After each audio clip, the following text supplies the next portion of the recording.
Hey guys, have you ever heard the teaching that desire and aversion are causes of suffering?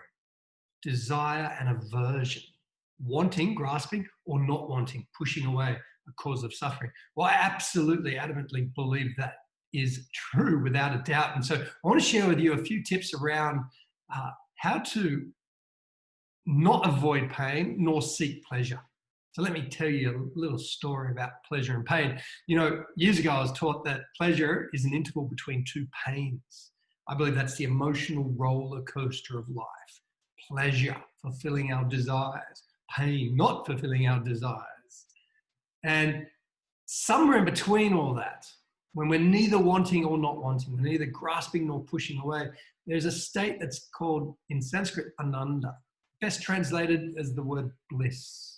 I've experienced it. I know now that it actually is that natural state. It's actually, you see it in children, their natural state, very blissed out, always just walking around happy before they want something or don't want something, then they start suffering. So how do we give up, desire and aversion? How do we stop seeking pleasure and wishing to avoid pain? I can tell you, it's taken me years to get to this point now where finally I can say I am facing my demons. I'm facing fear head on and not trying to escape from it nor medicate to numb it. I've spent a good portion of my life, if not half of my life, maybe a little bit less, medicating, numbing the pain that's been associated to out of balance beliefs that I have within my subconscious mind. And it's only finally, particularly this year with the pandemic, a lot of pain, that I decided to really face it and not try to run from it. In other words, to stay in a state of presence, not closing down around fear, but not resisting it either, not trying to avoid it, not trying to run away from it, escape from it, numb it, but rather feeling it. And so what I find has helped me with this aspect of pain is to anticipate the pain, to recognize that life is painful. Sage Patanjali of the Yoga Sutras, he teaches that pleasure and pain are forms of suffering because they're fleeting. And if you're holding on to them, right, if you're attached to them, we're pushing them away or grasping that desire or aversion, then of course you're going to suffer. Buddhism is founded on the noble truth that life is suffering. I know that sounds so negative for so many people, but the reality is if you're riding the emotional roller coasters, if you think that you're happy when you're elated, then you're deluding yourself. You haven't experienced true happiness yet, right? You think that only through pleasure can you be happy.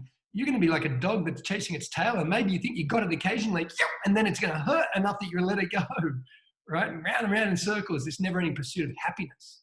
And so it's only when we stop seeking pleasure and stop resisting or avoiding pain can we actually experience our true state, which is found in presence, free from polarized notions of self or anyone else. So for me, giving up pleasure hasn't been something that's easy, it's not that I'm giving up pleasure per se. I don't, if someone offers me a glass of wine, I might take a glass of wine. Maybe I won't, maybe I will, I don't know. No, I've got no desire for it now. Sugar, now that's another story. I'm still going through the withdrawal symptoms, let's say, with sugar. I don't know how long it's going to take before I actually give it up. I've given up many things in my life, and some things take longer than others. Giving up sugar is something that's challenging me, I guess, because daily there's this desire for something. It's pleasure. I'm desiring some form of pleasure. And I recognize the moment I'm doing that, I'm out of presence. And thereby, how can I expect to ever be happy? It's like expecting to be happy whilst full of desire or seeking pleasure. It's like standing under the garage and complaining you can't feel the sunlight.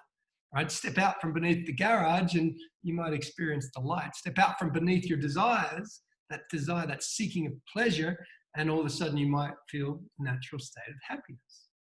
It's our natural birthright to be happy. And so I know this practice will challenge a few of you, and some of you just tell me to stick it. And, and I've had this conversation with so many people. They're like, well, that's the human condition. We're meant to have the highs and lows. And I'm like, yeah, it's all yours. Go ahead. It's your life. For me, I'm like a true seeker of happiness. I think most people are, but they're seeking it in things.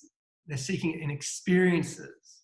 And unfortunately, You know, like for example, if chocolate made me happy, then I would eat 100 chocolate bars and I should be 100 times happier than I am now.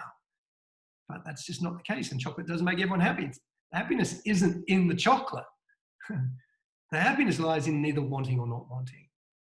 So anyway, please, if you have any questions, leave them below. Or if you have any comments, leave them below. If you care, please share and go out there and just be present and enjoy this wonderful life, this amazing, miraculous life.